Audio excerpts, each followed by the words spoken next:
Are you thinking about selling your business? If so, you may have a lot of questions such as, how much is my business worth? Now, for me to properly value a business, I will look at the overall company structure and organization. I will examine the business financials, and I will create a cash flow analysis, all to help me determine the value of your company. So if you're thinking about selling your business, call me for a free business evaluation. I will personally meet with you, I will explain the selling process, and I will answer any questions that you may have. I am licensed by the state of California, and all our conversation is in strict confidentiality. So call me now.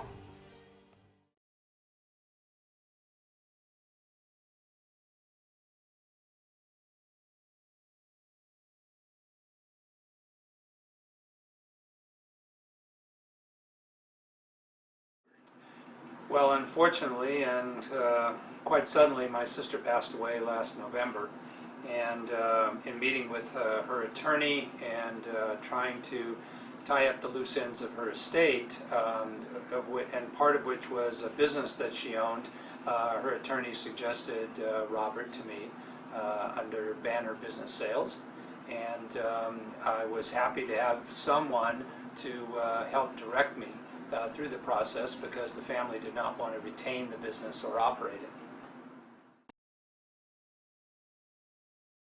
Absolutely, without reservation.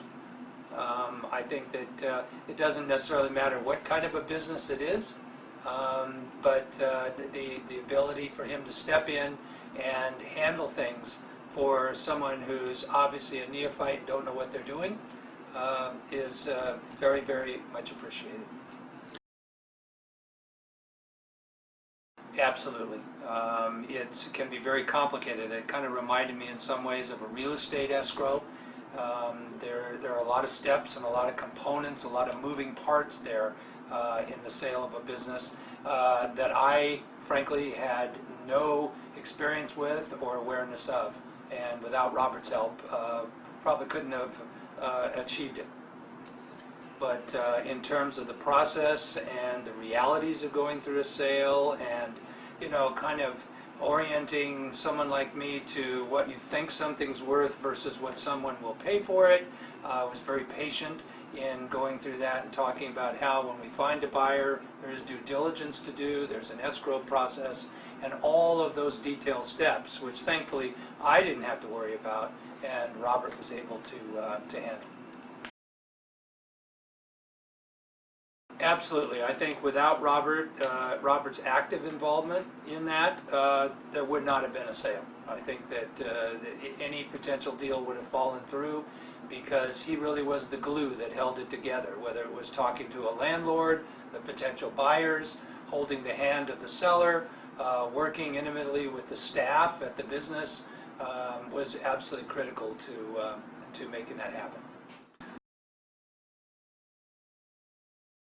Well, probably most importantly is patience.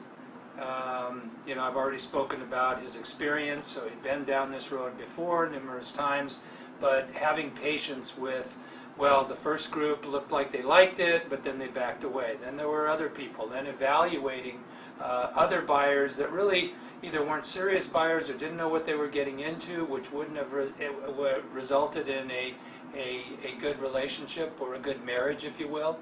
So I think his ability to not give up, not allow me to give up, and get discouraged when something didn't happen immediately. Very pleasant, and Robert was very proactive, actually helping keep me on task, always regularly touching base with me, whether there was a lot to say or a little to say. And I found him to be very, very personable on a personal level, as well as in terms of his business acumen. Very timely, very regular, very transparent. Usually told me reasons behind why certain things were happening or not happening. Just very reassuring. Just getting to know him as someone who is a real person himself with varied interests and very sympathetic personality, and someone who had enough optimism not to give up during the process when it became sort of protracted.